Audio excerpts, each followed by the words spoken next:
हाँ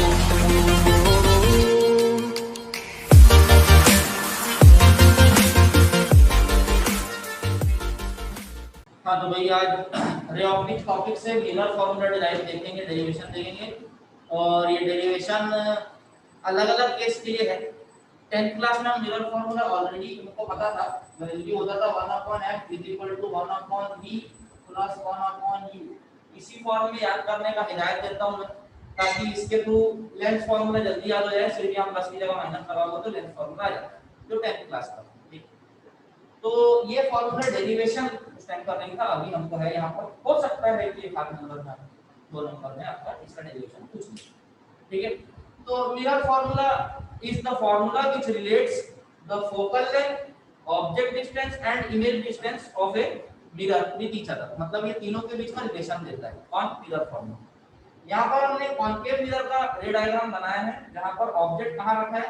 it is placed beyond the centre of curvature. Beyond centre of curvature पे जब हम ऑब्जेक्ट को रखते हैं तो उसकी रियल इन्वर्टेड इमेज बनती है a dash b dash between c and f। ठीक है, तो उसका रे डायग्राम है। यहाँ पर कितनी रेस को लिया गया? 3 रेस को लिए हैं। A ray of light which goes parallel to the principal axis after reflection passes through the focus of the mirror। Focus से पास हो जाता है। दूसरा रे ऑफ लाइट अगर जाके बराबर पोल ऑफ द मिरर पर स्ट्राइक करता है तो नॉर्मल से जितना एंगल वो बनाएगा उसको आई बोल देंगे, तो वो उतना ही एंगल आर पर रिफ्लेक्ट होकर चला जाता है। तीसरी रे ऑफ लाइट भी है हम लोग, जो कि सेंटर ऑफ कर्वेचर से पास हुई है, वो उसी पाथ में जब स्ट्राइक करेगी तो वापस उसी पाथ में रिट्रेस हो जाएगी। ठीक है, ये आपको पता था। तो ये 3 रेस का हमारा यहाँ पर काम है।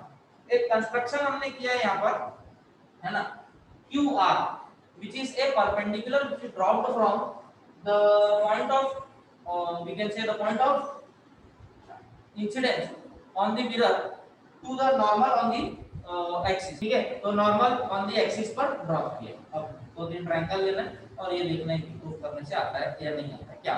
ठीक, चलो तो सबसे पहला ट्रायंगल उठाना है हम लोग को। फ्रॉम ट्रायंगल कौन सा ट्रायंगल ले रहा हूं देख लो। ABP एंड तो ट्रायंगल देखो यहाँ पर A dash B dash F और QRF। ठीक है, QRF इन दोनों ट्रायंगल को सिमिलर प्रूफ करना है ताकि हम लोग CPCP लगा सकें। ठीक है, कॉरस्पॉन्डिंग पार्ट्स ऑफ CPST का। तो कैसे होगा देखो यहाँ पर ये QRF और A dash B dash F, इसमें दो जगह पर 90 डिग्री है, दो एंगल 90 डिग्री है। तो लिख लेना angle A dash B dash F equals angle QRF equals 90 degree है। और इसके बाद ये देखो BOP है, angle B dash F A dash equals angle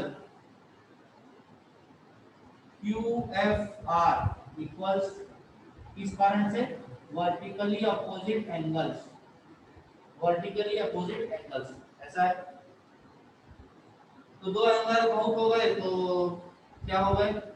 therefore triangle A dash B dash F similar to triangle QRF। ठीक है, ये सिमिलर हो गया तो हम करस्पॉन्डिंग पार्ट्स को इक्वेट कर सकते हैं।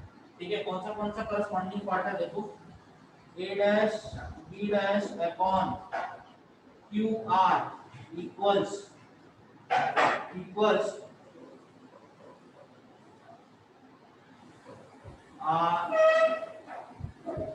F B dash upon RF, ऐसा बोल सकते हैं।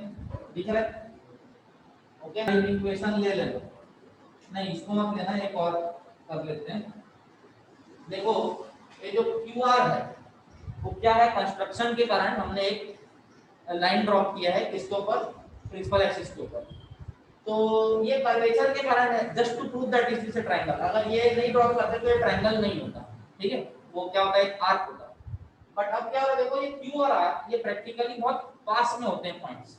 जिसका कर्वेचर छोटा होता है उसके लिए ये वाला जो अगर इतना बड़ा लेंस है सपोज, तो ये जो पॉइंट्स होते हैं Q मतलब R और P ये बहुत ज्यादा पास होते हैं। ठीक है, तो अगर पास होते हैं तो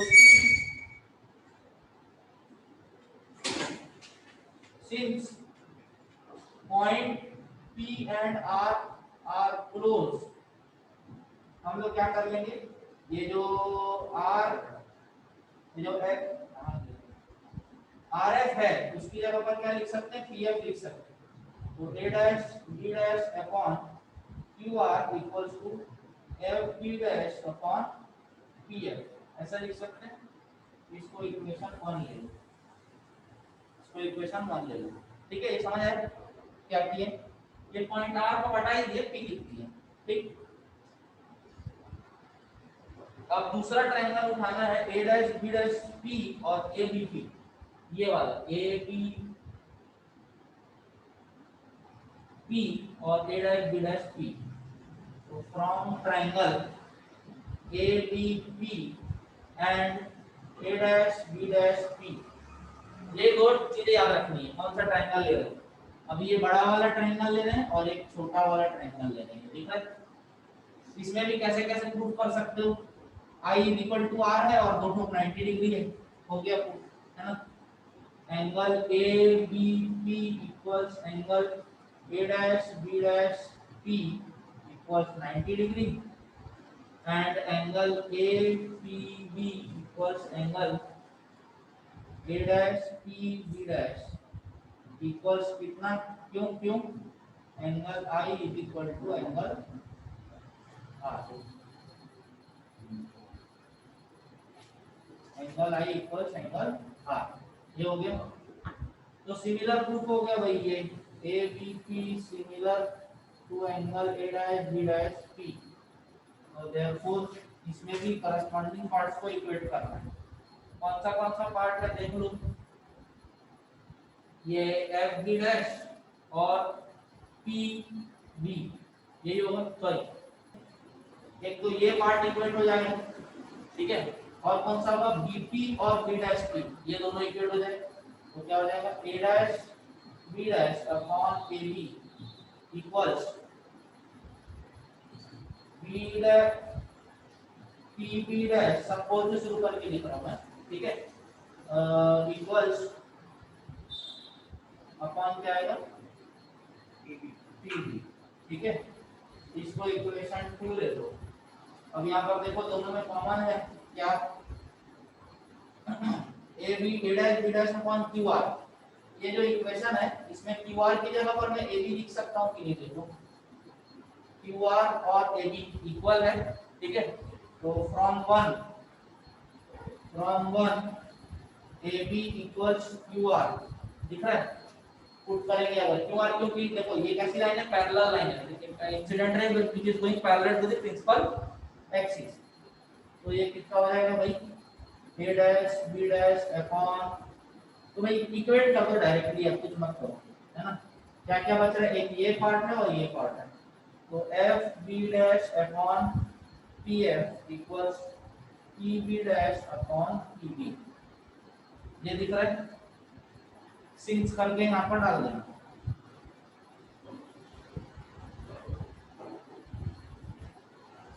ठीक है।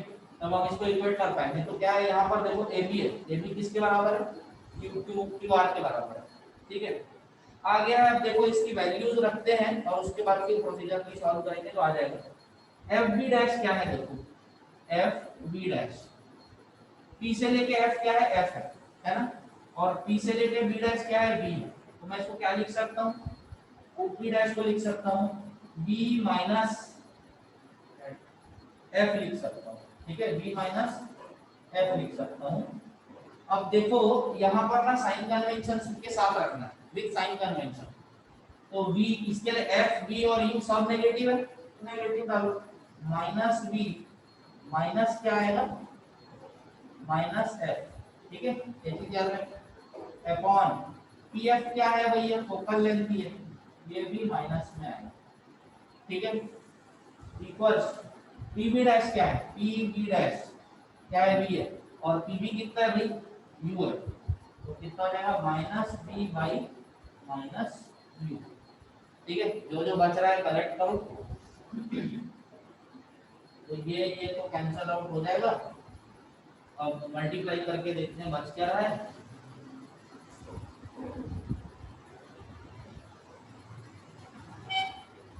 Minus E plus F upon minus F equals V by U. तो minus U V across multiply कर देते हैं, minus U V plus U F equals minus V F. ठीक है। अब क्या करना है इसमें, dividing throughout by U V F कर लेना। ठीक है, dividing throughout by U V F. इसके नीचे यू वी एफ आएगा तो क्या बचेगा, सिर्फ माइनस वन अपॉन एफ बचेगा। इसके नीचे क्या बचेगा, वन अपॉन डी बचेगा, इक्वल टू यहाँ पर बचेगा वन अपॉन यू। ठीक है, तो क्या कर सकते हैं, अरेंज करते हैं, इसको उधर ले आते हैं, इसको उधर ले आते हैं। तो one upon F equals to one upon D, यही रहेगा, ये इधर आएगा तो क्या रहेगा, plus one upon U. This is how you get your mirror formula. ठीक है, देखो लीनियर मैग्निफिकेशन रे ऑप्टिक्स में टॉपिक ऐसा है, बहुत कॉमन है, हम लोग बहुत बार पढ़ चुके हैं, है ना। ये it is the ratio of size of image to the size of object, h dash upon h। और उसके लिए एक और फार्मूला पढ़े थे हम लोग, लीनियर मैग्निफिकेशन को स्मॉल m से डिनोट करते हैं। दो फार्मूला हम लोग को पता है, m is equals to h dash upon h also equals minus v by u। तो भाई लीनियर मैग्निफिकेशन का कांसेप्ट तो ये है ना, बट इसका थ्योरेटिकल टर्म्स में मतलब समझना है ना। और लीनियर मैग्निफिकेशन अगर किसी मिरर का या लेंस का मुझे पता है तो मुझे बहुत सारी चीजें उससे समझ आती है, ये भी समझना है, कांसेप्ट लगाना है। 10th क्लास से होता था ये टॉपिक, बट हमको कांसेप्ट लगा के आगे समझना है कि what does linear magnification given to you mean, उससे क्या क्या हमको समझ में आता है ये समझना। तो सबसे पहले it is defined as, definition लिख लो इसका, it is defined as the ratio of size of image to the size of object,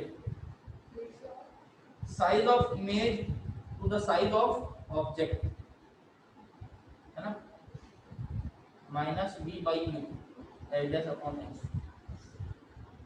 यहाँ पर देखो केस कैसा कैसा होता है, m की वैल्यू क्या क्या हो सकती है, या तो लेस देन 1 हो सकती है, लेस देन 1।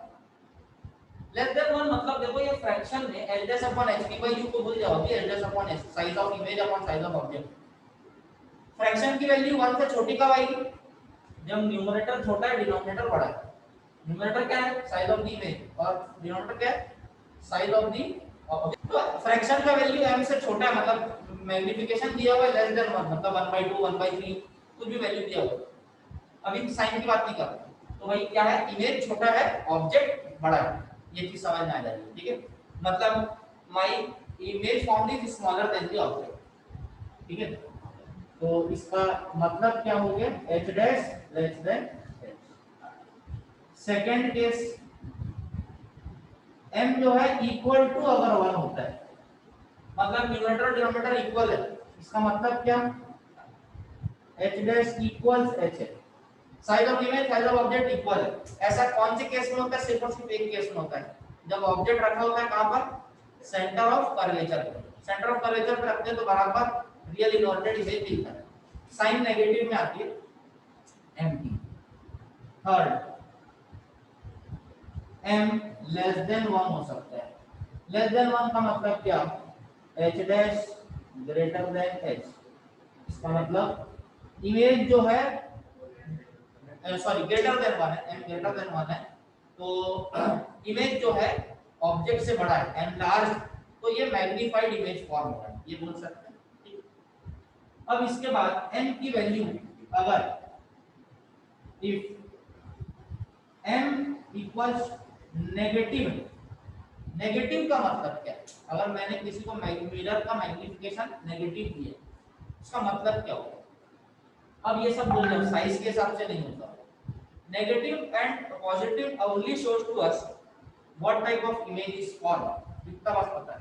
अगर नेगेटिव मैग्निफिकेशन दिया है, मतलब वो मिरर जो है उसका इमेज फॉर्म क्या है, प्रिंसिपल एक्सिस के नीचे बन रहा है। ठीक है, और प्रिंसिपल एक्सिस के नीचे उल्टा इमेज बनता है जो कि एक रियल इमेज होता है। तो कभी भी मैग्नीफिकेशन की वैल्यू अगर नेगेटिव दी है इसका मतलब वो रियल इमेज है, इन्वर्टेड इमेज है, ये समझ में आ जाएगा। ठीक है, तो m इक्वल्स माइनस कभी भी आए -1/2 -2 -2.5 कुछ भी, वो वैल्यू का मतलब है कि रियल इन्वर्टेड इमेज बन रहा है। और वैल्यू से मतलब 1 से बड़ा है छोटा इक्वल है, उससे पता पड़ जाएगा कि कैसा साइज है। ठीक, तो इसका मतलब क्या होता है, real and inverted image, real and inverted image बन रहा है। ठीक है, बी m इक्वल्स पॉजिटिव है। पॉजिटिव का मतलब देखो, पॉजिटिव का मतलब क्या, दोनों पॉजिटिव है एच और एच। पॉजिटिव मतलब दोनों ऊपर बन रहे हैं, किसके, प्रिंसिपल एक्सिस के। प्रिंसिपल एक्सिस के ऊपर तो ऑब्जेक्ट को रखते ही हम लोग, तो ऑब्जेक्ट तो पॉजिटिव ही रहेगा, बचेगा क्या, हाइट ऑफ द इमेज। और हाइट ऑफ द इमेज अगर प्रिंसिपल एक्सिस के ऊपर नाप रहे हैं, इसका मतलब क्या है कि वो इमेज जो है it is found virtual. Virtual image ही प्रिंसिपल एक्सिस के ऊपर बनता है और कोई इमेज नहीं। तो मेरा कैसा है, और इमेज वर्चुअल एंड डायरेक्ट, क्या है, इमेज है, इमेज ऐड कर रहे हैं। ठीक है, ये m का मतलब बहुत समझ में। एक चीज हम समझे हैं, स्फेरिकल एब्रेशन। स्फेरिकल एब्रेशन का मतलब क्या होता है समझो। We all know that if the rays of light are coming parallel to the principal axis of a mirror after reflection from a concave mirror, all these rays should pass through focus। ये पूरी की पूरी raise जो है कहां से पास होनी चाहिए, फोकस से पास हो जानी चाहिए, ऐसा हमको पता था हमारे कॉन्सेप्ट्स के हिसाब से, ये हम याद किए थे। ठीक है, बट प्रैक्टिकली ऐसा नहीं होता है कि एग्जैक्टली पूरी की पूरी रेज एक पॉइंट पर आकर के निकल रही है। ठीक है, तो वो डिफरेंस कहां पर आता है वो समझना है। यहाँ पर देखो दो सेट ऑफ रेज बनाई है मैंने, एक जो पूरे एंड्स के पास आ रही है यहाँ पर। ठीक है, एंड्स के मतलब जितना मेरे को रिफ्लेक्टिंग सरफेस अवेलेबल है उसके एंड्स के पास में आ रही है, इधर पे और इधर पे। ठीक है, उनको बोलते हैं मार्जिनल रेज। क्या बोलते हैं, marginal rays, the rays which are coming near to the ends of the mirror, उसको क्या बोलते हैं, marginal rays। और जो रेज प्रिंसिपल एक्सिस के पास से होके निकलती है, जो प्रिंसिपल एक्सिस के बहुत पास पास आती है, इनको पैरा एक्सियल रेज बोलते हैं। तो क्या बोलते हैं, पैरा एक्सियल रेज। ठीक है, तो होता क्या है, ये जो मार्जिनल रेज होती है ना, अब एक्चुअल में क्या होता है, ये थोड़ा सा डायग्रामेटिकली अगर रिप्रेजेंट करें,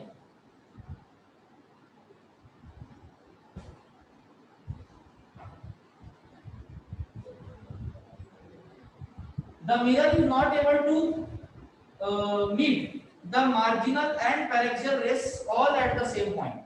वो क्या करता है, ये जो पैराक्सियल रेज होती है उनको थोड़ा दूर पर मिलाता है, कन्वर्ज ज्यादा नहीं कर पाता, और जो मार्जिनल रेज होती है ना उनको थोड़ा ज्यादा कन्वर्ज कर देता है।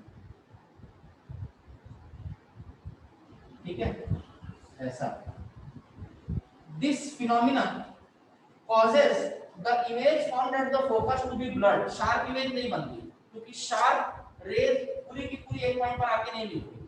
ठीक है, तो this inability of the lens to focus all the rays coming from infinity parallel to the principal axis on a single point is called aberration in mirrors।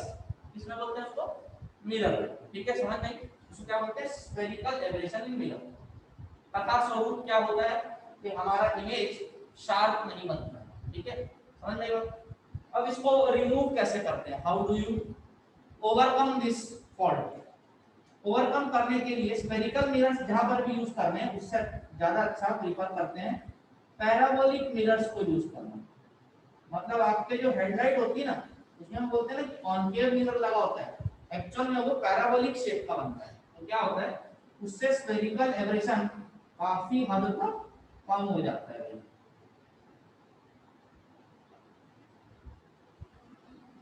Spherical aberration काफी हद तक कम हो जाता है। समझ में आया? So to remove spherical aberration in mirrors, we can use parabolic mirrors in place of convex, ठीक, this is called spherical abrasion.